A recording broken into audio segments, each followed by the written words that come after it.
Hello, everybody. It's July 29th, 2015, and I hope you're having a good summer. It's Bill Bing and Bill Bing's Trumpet Talk, and tonight I just wanted to talk to you about some of the things that I consider to be important about playing the trumpet. And so they are not necessarily specific to any kind of exercise, but they have a tendency to more reflect on the broad issues relating to us as trumpet players or brass players. So the first thing I thought about was record yourself. It's really a great idea to record your practice sometime. You can hear things playing back that you might not hear when you're playing them. So record yourself. The second thing is to do play duets with yourself. The technology is readily available now for us to record one part or two or even three, and then play duets, trios, etc., with ourselves. And it's just a great way of listening to our playing and to have more fun practicing. The next thing is clean out your trumpet once a month at least and use some kind of a swab when you finish the practice routine.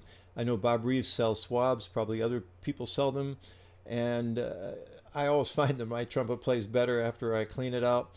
And this is one of those do as I say, not as I do moments, but I know that it's good advice.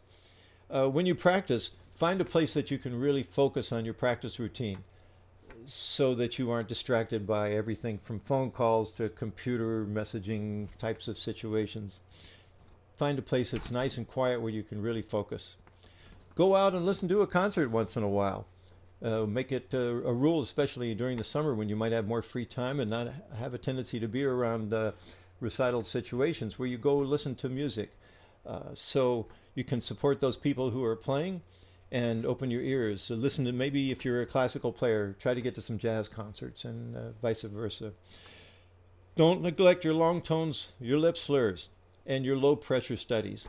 I recently have learned the value of the low pressure studies and how to implement them in my practice session. I talked about that on my Bill Bing's Trumpet Talk, and I'm sure other people have some other thoughts about that, but that's important also.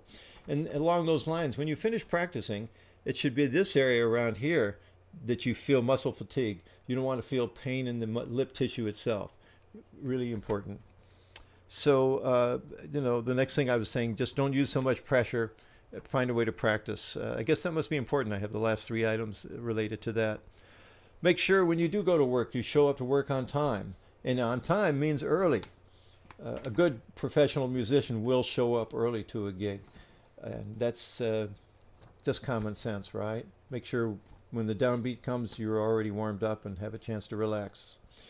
So I guess another along those lines is sometimes for some reason we don't find out about a gig prior to us getting there. Maybe I remember one time I got called to play with the Los Angeles Philharmonic in the morning, played a rehearsal that morning, and the performance that night really wasn't a chance to warm up, but that was okay. So you adjust your mindset so you can do it either way. Very often when you go to a gig, you don't know where to sit, and that's it's something you play with, a group you play with often.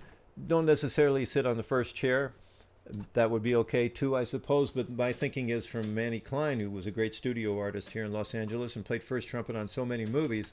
He often would tell me, he said, Bill, just sit on the fourth chair and they want you to play first, they'll let you know.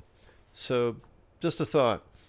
And play a recital as often as possible. Very often, especially in school situations, as an undergraduate or a graduate student, we may only be required to play juries or perhaps even on one trumpet recital with other people. But you really will gain a tremendous amount of knowledge about your playing by performing in your own recital. And it will also help you learn about the business of music, how to get gigs, how to get students, so that when you graduate, you can hit the ground running. You don't have to wait until you graduate and to start doing some of those things. Practice both classical and jazz styles, and make sure you go out and listen to all different kinds of music. And don't neglect your breathing studies. That's really important too. So those are some of the thoughts I had this evening that I hope maybe you find one of them helpful. So take care of yourself, and just remember to keep breathing. And as Schlossberg told Manny Klein when he asked him about how do you breathe, he said, if you don't breathe, you'll die. So that was good advice. Of course, you can go and talk about it a lot more, but the essentials are there. Don't forget to breathe, enjoy your life, and I hope to see you again on Bill Bing's Trumpet Talk before too long. Take care. Bye-bye.